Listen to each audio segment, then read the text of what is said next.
So most people think a reverse mortgage as a line of cash. The line of credit is really the sleeper feature of a reverse mortgage.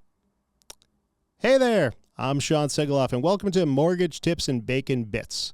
I appreciate you watching. I would also love if you hit that like button and that subscribe button.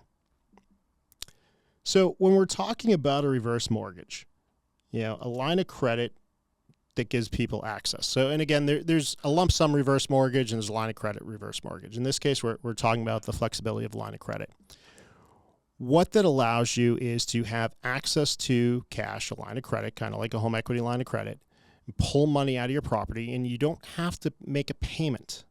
So that comes in really useful, but you want to make sure when you don't have to make a payment, you understand we're talking about the payment on the money you're borrowing. We're not talking about you don't make any payments. A lot of people get that misconception with reverse mortgage, and it's one of the reasons reverse has gotten a bad name over the years, is people don't properly explain. You still have to pay your taxes. You still have to pay your insurance. If you have an association fee, you pay it. If there's upkeep, you need a new roof, your railing breaks, your window shatters. Those are still things you have to take care of. Now, don't get me wrong, the line of credit can help with a lot of those things, and that's why a lot of people do them. It's a strategy. It helps with liquidity planning. Wow, I said liquidity without screwing it up. I'm impressed. Retirement flexibility, reducing monthly obligations when it fits. And that's where a lot of people look at it. They go, we've been in our home. We don't plan on leaving our home. We're going to have this line of credit to help us with some of the expenses that our retirement planning isn't going to cover.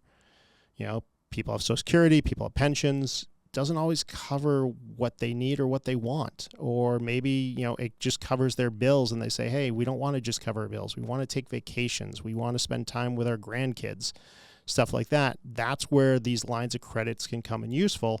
And again, line of credit, you're drawing as you need. It's not a lump sum.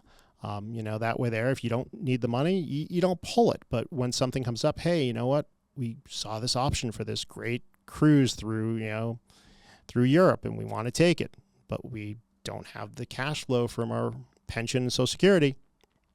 You can use the line of credit for that. Remember, line of credit, you're looking at a HECM, HECM loan. That's government-backed. There are proprietary programs, although I will tell you the majority of the proprietary programs are going to do a lump sum. They're not going to do a line of credit, but there are some that will. And, which one makes sense for you really depends. It depends on your needs. If it's single-family house, we're pretty much almost exclusively going to go to a HECM or HECM mortgage, where the proprietary would come in a lot of times is on a jumbo property, something that's over the limit of what the HECM or HECM will do, but also condos. HECM is, it's FHA underwriting guidelines.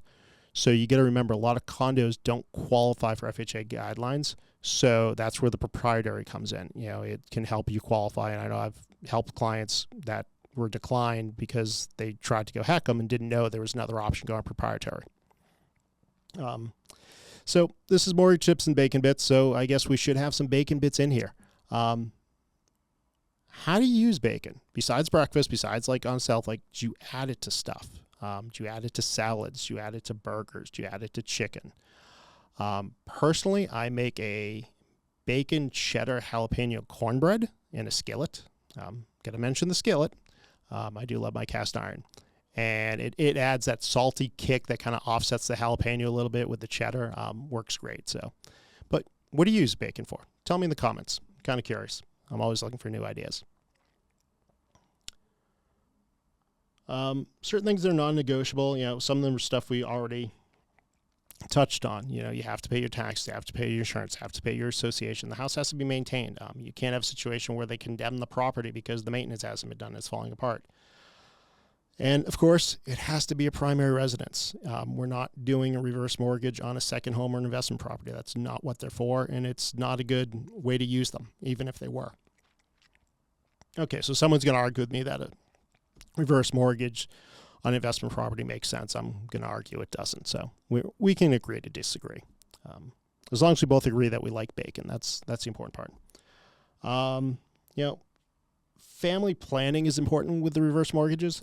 Special line of credit is you want to make sure that you've discussed the exit strategy. If you have kids, if you have heirs, if you have people that you're leaving the property to, what is the exit strategy? And maybe, you get that line of credit and you don't use all of it because you're concerned about how much equity you're leaving them with. The common misconception is the bank takes the house when you die. They don't take the house. The house is used to secure the note like any other mortgage. So you have the options. Your heirs can, if they want to keep the property, they can refinance it. If they want to sell it, they can sell it, pay off, and take the profit, or the cash.